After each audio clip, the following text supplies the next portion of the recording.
This is the old harbor in Montreal, and this clock tower honors the Canadian sailors who served in the Great War. By the 1930s, the Great War was already fading from memory.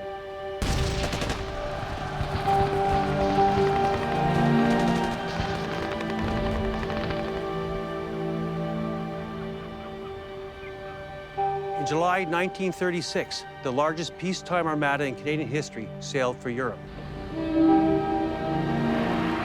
Its mission was to take Canadian pilgrims back to France for the unveiling of the Vimy Memorial, Canada's national memorial to its dead of the Great War. More than 60,000 Canadians gave their lives for the cause which Canada had made her own. I realized that we were blessed, really, to be able to go on the Vimy pilgrimage.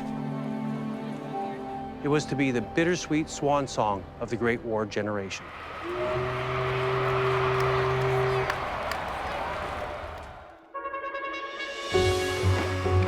I'm military historian Norm Christie. I've been touring the old Western Front for 30 years. By visiting the famous and not so famous cemeteries and battlefields, you'll get a unique perspective on the war and the men and women who fought it on the Great War Tour.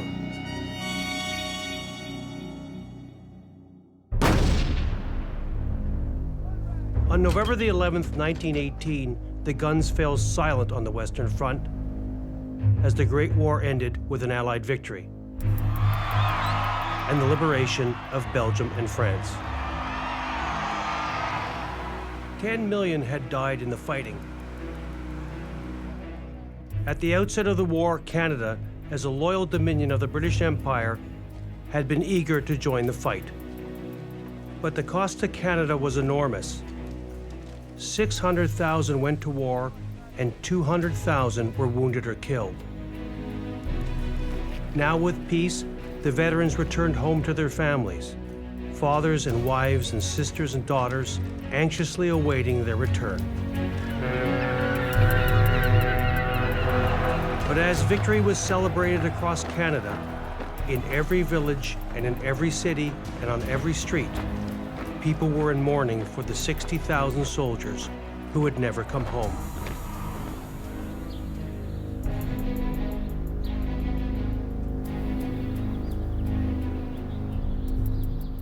This is the War Memorial at Harvard Collegiate in Toronto, and it lists the names of 48 former students who died in the Great War. Each name on the monument tells of a personal tragedy. This is nursing sister Carola Douglas. She was lost at sea when a German U-boat sank her hospital ship in June 1918. The funds for the monument were raised by private donations from family members and former students, and it was unveiled in a special ceremony in 1921. The entire community came out to honor the fallen. Harvard Collegiate was not unique. All across Canada, the communities felt the need to honor the Great War generation. And the statistics are staggering. At Harvard alone, 450 former students enlisted and 48 were killed. And the story was the same all across Canada. The nation was united in a desire to remember this unprecedented sacrifice. Canada decided to build a national war memorial on Vimy Ridge. Situated in northern France, the 7-kilometer ridge was the Germans' most fortified position on the Western Front. All 4 divisions of the Canadian Corps attacked together for the first time, storming the ridge on the 9th of April, 1917. Canadian infantry advanced under heavy fire, showing incredible bravery and discipline, and overran the Germans all along the ridge. It was here that the Canadians first burst onto the world stage with their great victory on Vimy Ridge. Out of the many designs submitted, the one chosen for the memorial was created by Toronto architect and sculptor Walter Allward. It was inspired by a wartime dream. I dreamed I was in a great battlefield. I saw our men going in by the thousands and being mowed down by the sickles of death. And suddenly I saw thousands marching to the aid of our armies. They were the dead. They entered the fight to aid the living. Without the dead, we were helpless. So I tried to show this in the monument to Canada's fallen, what we owed them, and will forever owe them. The huge monument, covering half an acre and soaring 30 meters into the air, was incredibly ambitious. It would be years before the generation of the Great War would see Alward's magnificent monument. For veterans and their families, Vimy was now far away, a distant, fading dream, while the anguish left by the Great War was here at home.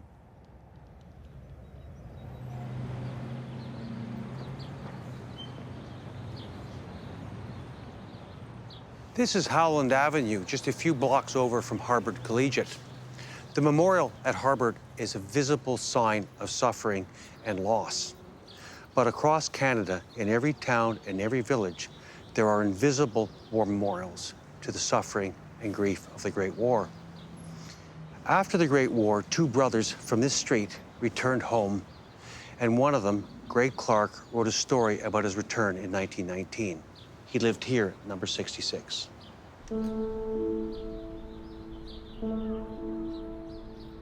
At the end of the war, my brother and I came back safe and sound. Joe was a flight commander in the RAF. He won the Distinguished Flying Cross. I was an acting major in the Canadian Infantry, and I won the Military Cross at Vimy Ridge. A party was held to celebrate our homecoming. The house was crowded, but amid all the gaiety and chatter, Dad took us aside. He asked us not to walk up and down Howland Avenue. You don't want the other families to see you. They've not been so lucky. Their sons did not come home from the war. A few doors down at number 40, there is Lieutenant Cecil Perry. He was a top student and athlete and enlisted in March 1915. He won a Military Cross. He was 25 years old when he was killed in action.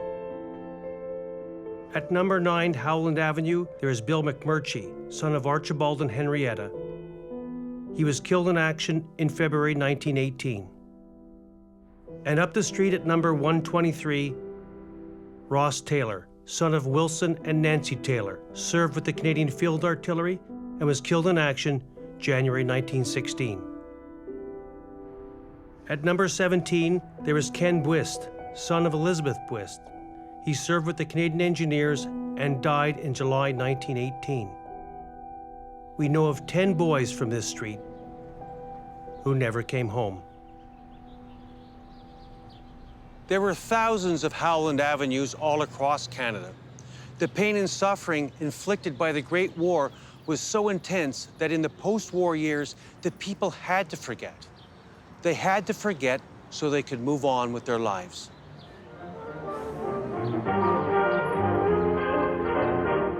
The decade after the war became known as the Roaring Twenties. People enjoyed themselves. The stock market boomed, and skyscrapers and tall buildings soared up everywhere. It was a wild time and a time to forget the war. But the Great War generation could not forget so easily. Many men were still suffering from the aftershock of war, wounded in body and mind. Some remained in institutions for the rest of their lives. Physically disabled veterans suffered from high unemployment, while other veterans returned to civilian life, but had to cope with the nightmarish memories of the war that haunted them. Meanwhile, the construction of the Vimy Memorial was proceeding very slowly. It was being built on a devastated Vimy battlefield, an area saturated with thousands of unexploded shells, making it impossible to remove the 100,000 yards of earth by using mechanical diggers. All the work had to be done by hand. The workers knew how careful they had to be, and yet 2 men were killed and many were injured before the task was done. The unveiling of the monument was still years away. As the construction went on into the 1930s, the wounds of the Great War were beginning to heal, and many veterans started to speak of their experiences. The Great War began to take its place in the popular imagination. In his best-selling book, All Quiet on the Western Front, adapted for the screen, German veteran Erich Maria Remarque described the horrors of the fighting in the trenches.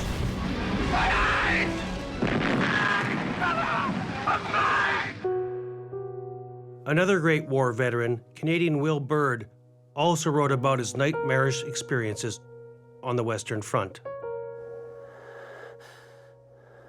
I seemed to be in an atmosphere rancid with stale sweat and breathing.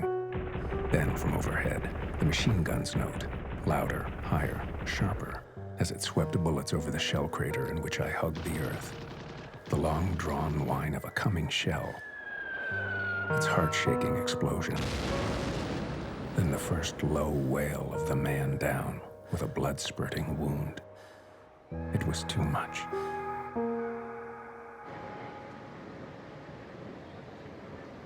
We're on Dundas Street in Toronto, just in front of the McLean Hunter building. It was built in the late 1920s during the great economic boom.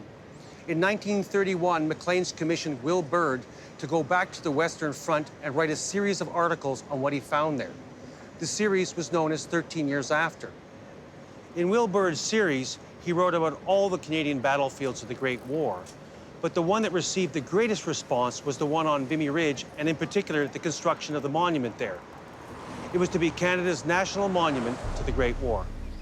The Vimy Memorial was the finest site of any memorial in France, the grandest, the most romantic. It is difficult to understand the magnitude of the memorial. 50,000 tons of masonry and concrete with reinforced steel were used for the foundation before the building of the memorial could even begin. 6,000 tons of stone were shipped from a quarry in Yugoslavia, across the water to Venice, and taken by rail from there to Vimy. Every stone had to be carefully tested to make sure it was flawless. Mr. Allward, the sculptor, is building greater than we know, is building for posterity. The veterans of the Great War and those that follow ever after will be proud that they are Canadians. Will Bird's articles in Maclean's magazine were published in 1932 and were hugely popular. They brought the achievements and memories of the veterans of the Great War back to life. The monument at Vimy was being built to honor the men of the Canadian Corps. But before it could be completed, the man who had led them to their greatest victories, General Sir Arthur Currie, died in November 1933. His funeral in Montreal was a national event. In front of the gun carriage, as the procession moves off, is a full military escort for the general. It was broadcast on radio from coast to coast. Gun carriage. And for the last time, the devoted Corps commander is in the midst of his devoted men. More than 200,000 attended the farewell, including thousands of veterans. The old soldiers of the Canadian Corps could see that their time was quickly passing, and the moment was right to celebrate their achievements. These are the Prince's Gates at the CNE in Toronto, and through these gates, 80,000 Great War veterans came to celebrate their war in August 1934. They had a secondary purpose for their celebration. They're also going to honor the memory of Sir Arthur Currie, the great general who led them in 1914 to 1918. The Canadian Corps reunion opened on August 4th at the Canadian National Exhibition in Toronto. 16 years after the end of the war, veterans and their families thronged to the three-day event. Each veteran was given an Arthur Currie commemorative pin, and a carnival atmosphere filled the city with music and parades. The huge party spilled out onto the streets of Toronto. For 3 days and nights, the city was entertained by the men of the Canadian Corps. This is Riverdale Park overlooking the city of Toronto. And today it's a quiet, peaceful place. But on August 5th, 1934, 250,000 people came here for the climax of the Canadian Corps reunion. One of the keynote speakers of that day was Canon Frederick Scott. During the war, he was always in the front lines, sharing the dangers with the men and giving comfort to the wounded and dying. Scott was a legend to the men of the Canadian Corps. The reunion had been a celebration, a bit of a party. But on this day, the mood changed. It became an act of reverence, a memorial for their lost comrades. And from here, Canon Scott addressed his fellow veterans. Where is the world that we fought to establish, my comrades? Where are those high principles which drew us, a mighty host, into the furnace of a war to end wars? In the world at large, a wild orgy of covetousness and opulence has been succeeded by unemployment, poverty, and even starvation. Then we look abroad. Mutterings of war fill men with anxiety.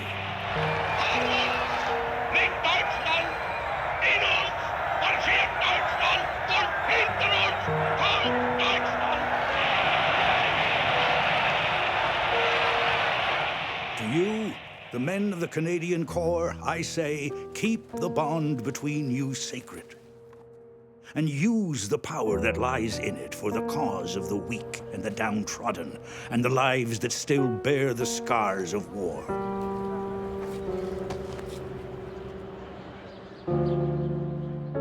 The Canadian Corps pilgrimage to Toronto in 1934 was a tremendous success. It rekindled old memories and the sense of pride that the veterans had in their achievements. With the news that Canada's National War Memorial on Vimy Ridge was nearing completion, the veterans' cry was on to Vimy.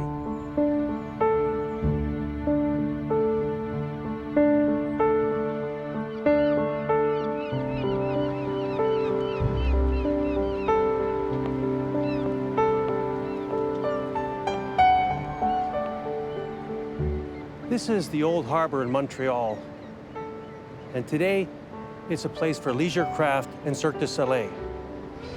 But in 1936, it was a bustling industrial harbor, and it was also the place of the embarkation for the Vimy pilgrimage.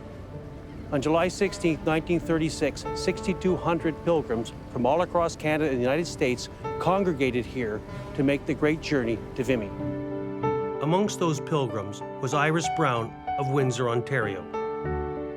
My father was a First World War veteran. He was an original. He sailed on the 4th of October, 1914, with the 2nd Field Ambulance and the Canadian Expeditionary Forces. I was very proud of the fact that he was a Canadian veteran and of his participation in the Great War. When the subject of a pilgrimage to Vimy came up, it was a very important part of his life. He was determined that we would go.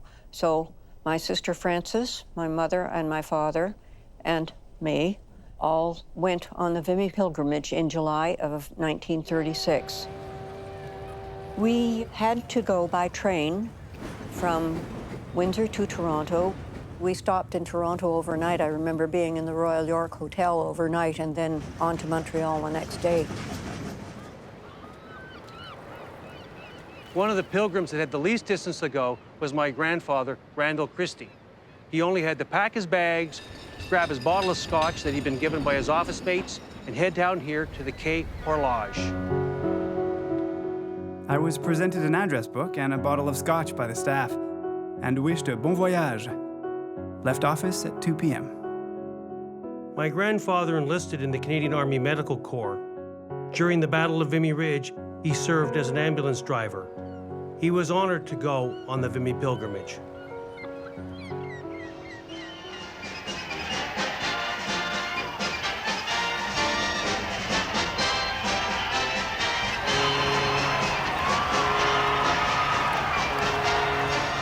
The send-off the pilgrims received was absolutely amazing. Half of Montreal came down to the docks to see the send-off. Bands were playing the Great War tunes like Tipperary. I can remember the paper streamers that were from the ship to shore, and I remember thinking, how on earth is the ship ever going to pull away from the dock with all of those streamers holding her together? We did, though. We left.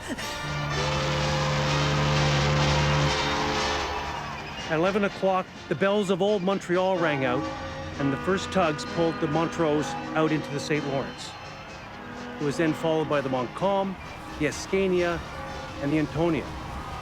And the great pilgrimage to Vimy was on. Amongst those leaving was Harold Turner, a volunteer who served as an engineer in the Canadian Expeditionary Force that sailed to France in 1914. A strange silence gripped the veterans as the vessels were pulled away from the docks with powerful tugs, as the memory of that other parting 20 years before rose uppermost in their minds.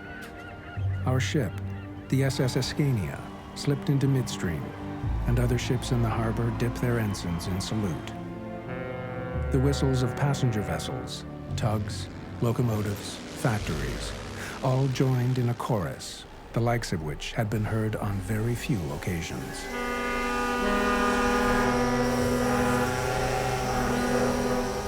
Aboard the SS Antonia was Florence Murdoch, who was accompanying a widow traveling to visit her husband's grave.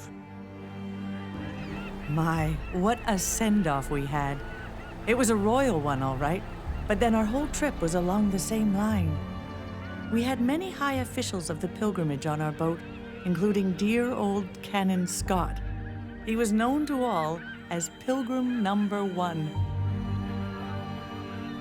I can remember in the evening approaching the bridge at Quebec City and wondering how the ship was going to get underneath the bridge because the masts were so tall. Needless to say, I didn't have to worry about that. The response to the Vimy pilgrimage was outstanding. The Legion received thousands of applicants trying to get on the tour, and they restricted them to people who had fought at Vimy, fought in the First World War, or had relatives who were killed who had served there. So it was restricted, but they still got 6,200 people going on the tour as pilgrims. And in the end, each pilgrim was charged $160. This is an outstanding price, but you have to remember, it's in the middle of the 1930s.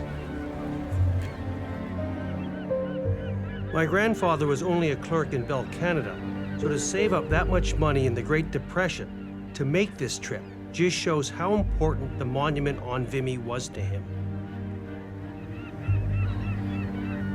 The pilgrims were all supplied with a Vimy medal. We had a blue beret. I think the veterans all had khaki-colored berets with a maple leaf on them. The people on the trip were very excited about going overseas. It was a trip of a lifetime for a lot of people. There were very few children on the Vimy pilgrimage. There were maybe 80 children out of the 6,200 pilgrims. We were with adults most of the time and had to behave ourselves. Dad got us up to the bridge. We went to the wheelhouse, which was sort of a no-no usually, but I'm not quite sure how he swung that one, but he did. That was another highlight of the voyage for me. I remember seeing icebergs floating by. From the first, everybody spoke to everybody, and you soon felt you had known them always. We had all sorts of sports, dances, masquerades, carnival dinners, and the old soldiers sang from morning until night. The concerts were grand, as there was a great deal of talent aboard. We had a wonderful crossing. After a week at sea, the 6,000 Vimy pilgrims reached the shores of Europe. 18 years after the end of the Great War, the Canadian Corps was back. Glad to see land. Putting up flag again. River shelter calm, scenery great. Long day in river, about 3 hours from Antwerp. Weather fine. I can remember as we were sailing up the river to the docks, seeing huge windmills on the shoreline. We arrived in Antwerp and disembarked. Pilgrims on the SS Montcalm and Montrose landed in Antwerp, Belgium. The other 3 ships docked in Le Havre, France. The trip over for the Pilgrims had been leisurely, but with only 2 days to go before the unveiling of the Vimy Memorial, they had a tight schedule. This is the Cloth Hall in Ypres, Belgium, and today it's a great tourist center. And you can see the tourists at the cafes having a coffee or a beer and seeing the sights like the Menin Gate or the Cloth Hall. In 1936, 6,000 Canadian tourists came here, but they knew a different Ypres. My grandfather was one of those men, and the Ypres he served in 1960 to 1917, had been devastated. And when he got here, he couldn't believe what he saw. Left at 8 a.m. for Ypres. Toured Ypres, walked all around. Wonderful change. Chimes of the cathedral played the Maple Leaf. Many of the places familiar to Canadians, at least by name. For here and again, time had wrought great change.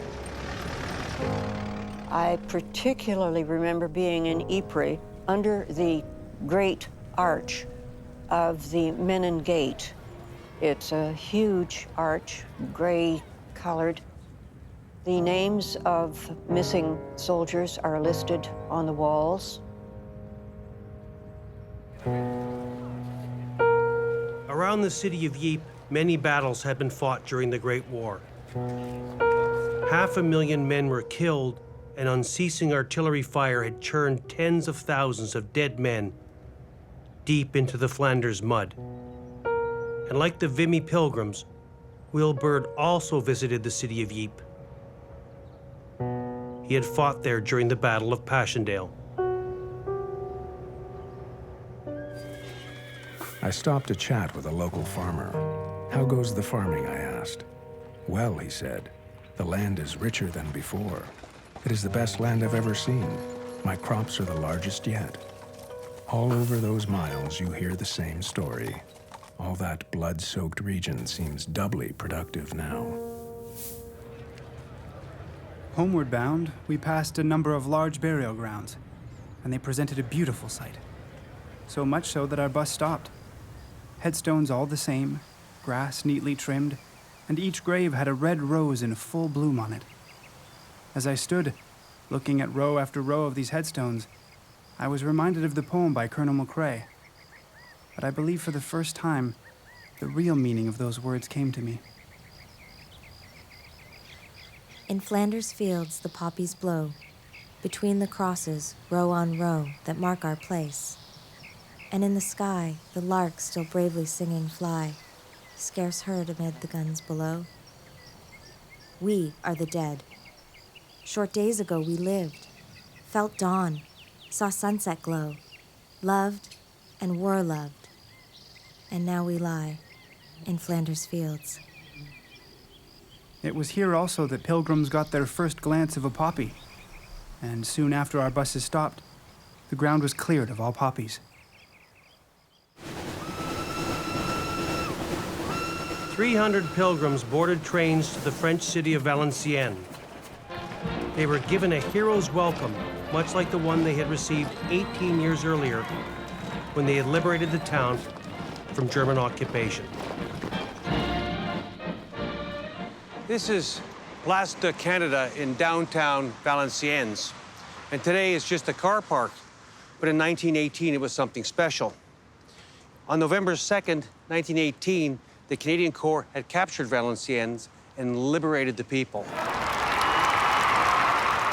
80 Canadians were killed in the action, including Victoria Cross winner Hugh Cairns. Cairns was taken, many prisoners, taken out machine gun posts, and done incredible things on the battlefield. And it was collecting some of the German prisoners at the end that cost him his life. One of the German prisoners took out a gun and shot him after he had surrendered. Cairns was mortally wounded and died a few days later at a casualty clearing station. So he never would have found out that he won the Victoria Cross.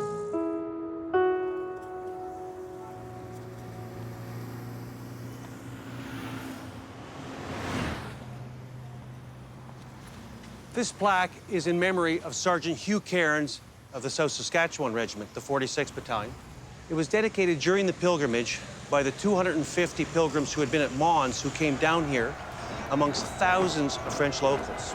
The mayor of Valenciennes wanted to do something special for the Canadians, and he dedicated this street to Cairns's honor. What made the ceremony exceptional was they brought up Cairns's parents.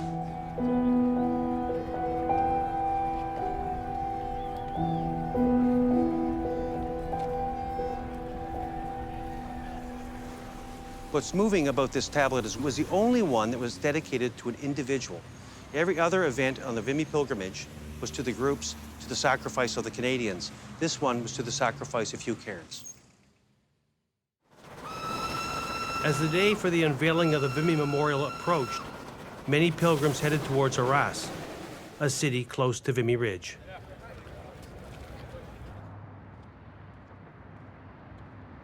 This is the train station in Arras. This was an incredible day for them. The excitement, expectation was very high because everybody knew the city of Arras.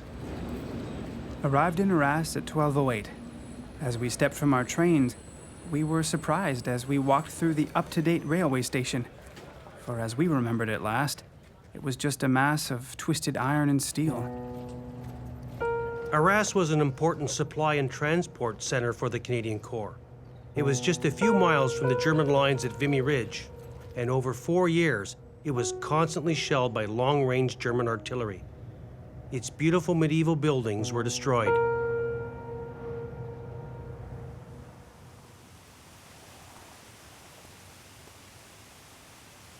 This is the War Memorial in Place de Marshal Foch in Arras, and you can see the damage from the Second World War.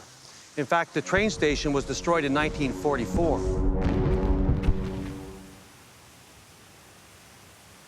But in 1936, everything was pristine. And when the pilgrims arrived here, they were received by thousands of cheering Arageois. Military band met us at Arras at 12:16. Great reception. When we entered the square, we were confronted by large hotels, a large war memorial, and the city was bedecked with flags. We took buses and drove through the city, and we could see very little to remind us that a few years back, this city had been a complete ruin. The cities of Arras, Valenciennes, and Ypres lie on the old Western Front, where the Allies and the Germans had fought from 1914 to 1918. 60,000 Canadians had died in the fighting. Most of them rest in 700 war cemeteries along the old front line. Many are close to Vimy Ridge, where in just one day, the memorial was to be unveiled.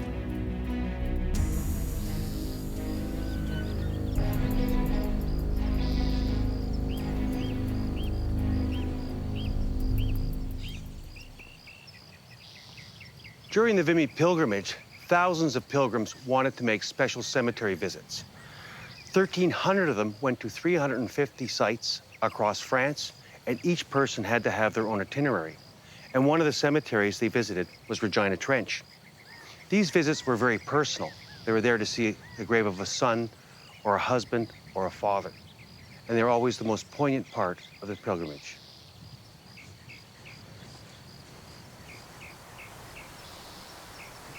This beautiful countryside was the bloody battlefield of the Somme in 1916, where 500,000 men lost their lives. It was just like this in 1936, and that was one of the complaints of the pilgrims. There was nothing left of the Great War, and the only place they could find the war was in the cemeteries. We were in beautiful rolling French countryside, rich with harvests, showing an overabundance of rain. As one gazed over the miles of fields, it was most difficult to realize that this was the same country over which we had advanced and been so mercilessly shelled. Apart from the presence of war cemeteries, no sign of war exists. Our next stop was the cemetery which now contains Canadians, amongst which is my brother-in-law, who died of wounds received in battle. Harold Turner's brother-in-law, Private Clarence Austin Nediger, was killed during the Battle of Amiens in August 1918. For many of the pilgrims, this would be their first and only chance to visit the graves of their old comrades and loved ones. We drove by a lot of areas that Dad had mentioned over the years where he had been in battle. I can remember visiting cemeteries. When you see the cemeteries, you realize how many young men and young women, because there were nurses who didn't survive, what they gave up. They gave up their life. Yes.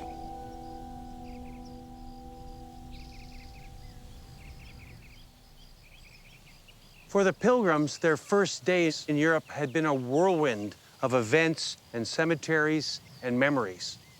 But by evening, they were back in their hotels and billets, anxiously anticipating the next day events, the unveiling of the Vimy Monument.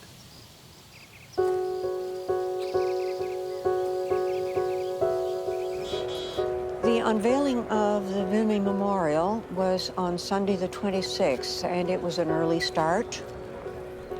We had breakfast, and then we boarded the buses to take us to Vimy Ridge. Took bus to Vimy Ridge. Weather good. Passed through Neuville-Saint-Vaast and other familiar haunts. All land now tilled. Very few signs of war. The pilgrims arrived in Vimy Park, 250 acres of land surrounding the Canadian National Vimy Memorial. It preserves the battlefield of Vimy Ridge of 1917 and still bears the scars of war, with shell holes, trenches, and tunnels, covered by a woodland of Canadian fir trees. Inscribed on the monument, there are 11,285 names of Canadian soldiers who were killed in France and have no known grave.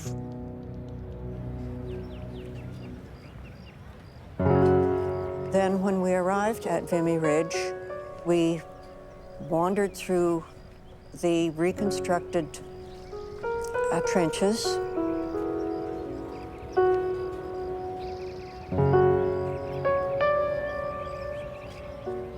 I think it was a very emotional moment for my dad, looking back.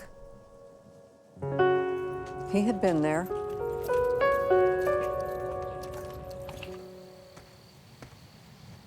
These are the old trenches on the crater line on Vimy Ridge.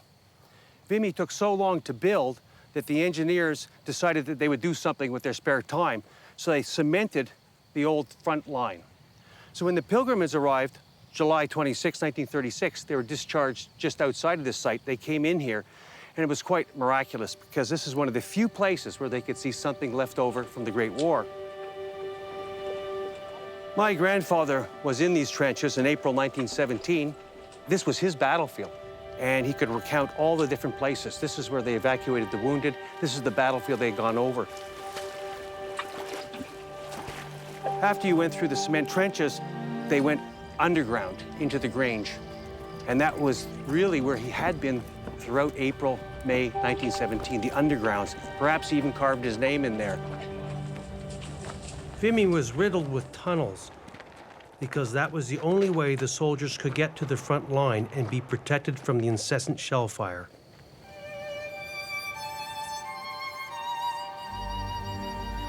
The memorial was constructed on Hill 145, the highest point on the ridge, and which in 1917 the Germans had most heavily fortified and defended. The Canadians captured Hill 145 in a frontal assault with heavy losses and pushed the Germans off Vimy Ridge.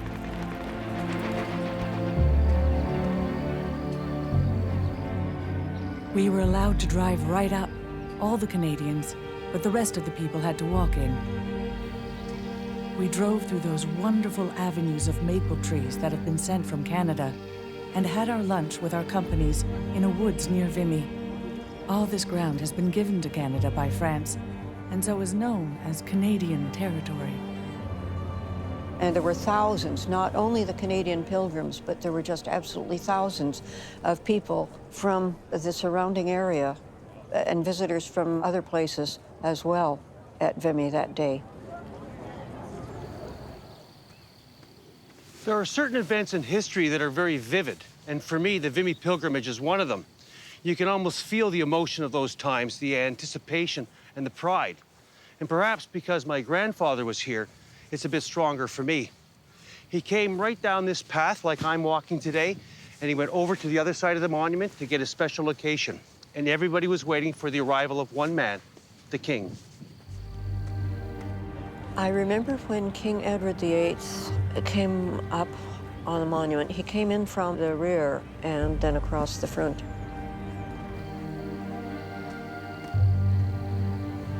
The veterans were all right in front of the monument, and everybody else was off to the side.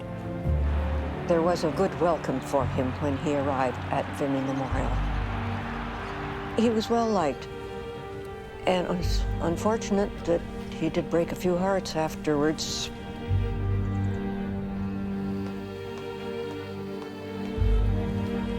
When the king came down here, one of the pilgrims standing here was my grandfather, and he snapped his picture. When he came down the stairs, the crowd pushed forward because he was a very popular king. He had served with the Canadians in the First World War, and he had a ranch in Alberta. He came to each different veterans group. He went to the amputees, he went over to the blinded soldiers, and then he went over to the war widows and the Silver Cross mothers. He met with Charlotte Wood, who was Canada's first Silver Cross mother, and she had lost 5 sons in the war, and the youngest, Percy, is on the Vimy Memorial. And then the king ascended the monument to unveil the spirit of Canada. Architect Walter Allward, who designed and oversaw every aspect of the memorial, placed at the very front of the monument the figure of a young woman. She stands alone, her head bowed, her eyes cast down. She is the young nation of Canada mourning her dead.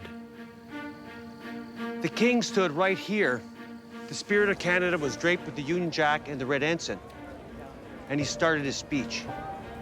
In spite of the large numbers, there was a strange quietness noticeable, especially among the pilgrims. Minds were flashing back a few years, and the memories of those with whom we served and who gave their lives on this very ground came back to us. The whole ceremony was a very subdued atmosphere. There was not a lot of chatter going on. Everybody was paying attention to what was happening on the monument. As children, my sister and I, we had to behave ourselves, and we did. We raised this memorial to Canadian warriors. More than 60,000 Canadians who gave their lives for the cause which Canada had made her own. It is the inspired expression in stone, chiseled by a skillful Canadian hand, of Canada's salute to her fallen sons. For this glorious monument, crowning the hill of Vimy, is now and for all time a part of Canada. In that spirit, I unveil this memorial to Canada's dead.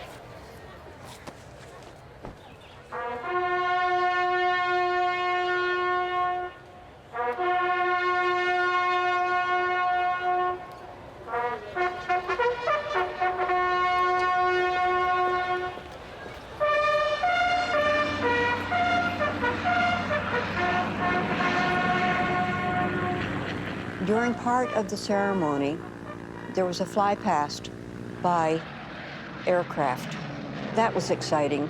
You don't normally see several planes flying in formation on every day, and it was something that you do tend to remember. After the ceremony, a crush of pilgrims ascended the monument, and they swarmed all over it. Some just wanted to read names on the memorial, some wanted to lay wreaths, and some just wanted to touch it.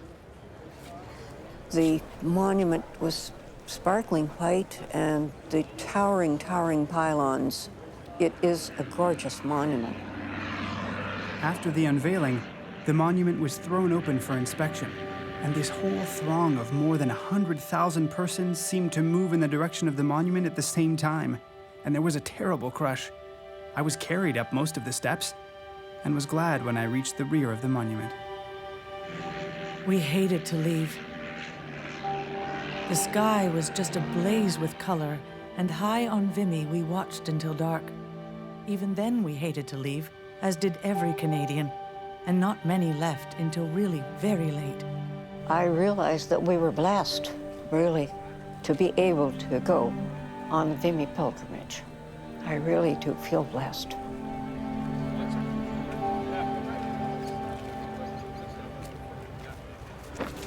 After the unveiling of the Vimy Memorial, the pilgrims visited Paris and London. They were greeted everywhere by great crowds and feted by dignitaries and royalty. I think the highlight of our stay in London was the garden party at Buckingham Palace. And I can remember driving through the main gates, through the archway and into the square. We walked through the palace and outdoors right into the garden. In August 1936, the pilgrims returned to Canada. During the Vimy pilgrimage, Canadian veterans paid their last respects to their dead comrades and came to terms with their past. But some demons of the Great War are not so easily laid to rest.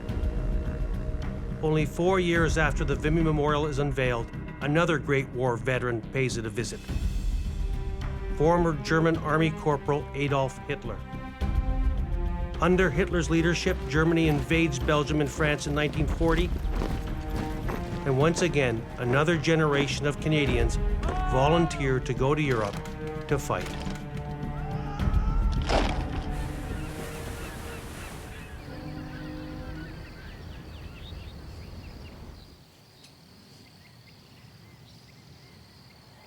This is Canada Cemetery near Cambrai, and it's one of the cemeteries that was visited by a few of the Vimy pilgrims.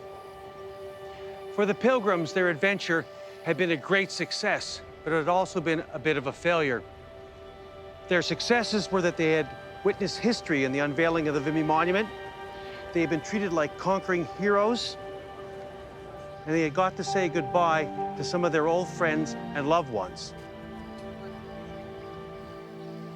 The failure for the Vimy pilgrims was that it was clear that their time had passed, and it seemed that the world had learned nothing. The new times were moving quickly forward into a very dark future, a dark future that would be their worst nightmare, a future where their children would have to make the sacrifice. This row of graves is a Lancaster bomber crew, RCF Squadron 408, shot down over Cambrai in 1944. And this is the grave of Flying Officer A. Glendenning, navigator, Royal Canadian Air Force, killed in action over Cambrai, 13th of June, 1944. And the inscription reads, "Father, in thy gracious keeping, leave we now our loved ones sleeping."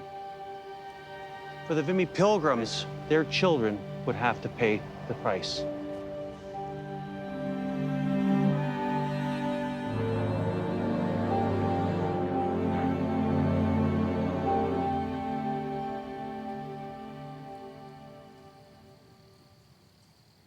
When I come back to the Western Front, I walk in my grandfather's footsteps, and I find that a little bit spine-tingling, that you can come back and go exactly where they went. You can't experience the same things because things have changed so dramatically. Today at Vimy, there's different types of pilgrims. Obviously, they're not the same ones from 1936. The connection then was enormous. Today, it's a distant thing. And of all the people who come here, they'll at least be impressed by the monument, even if they don't know the history. And maybe at some point, they'll start to ask questions, whether they're little kids like this or whether they're high school kids or even adults. This is sort of the starting point to try to understand what happened to this generation.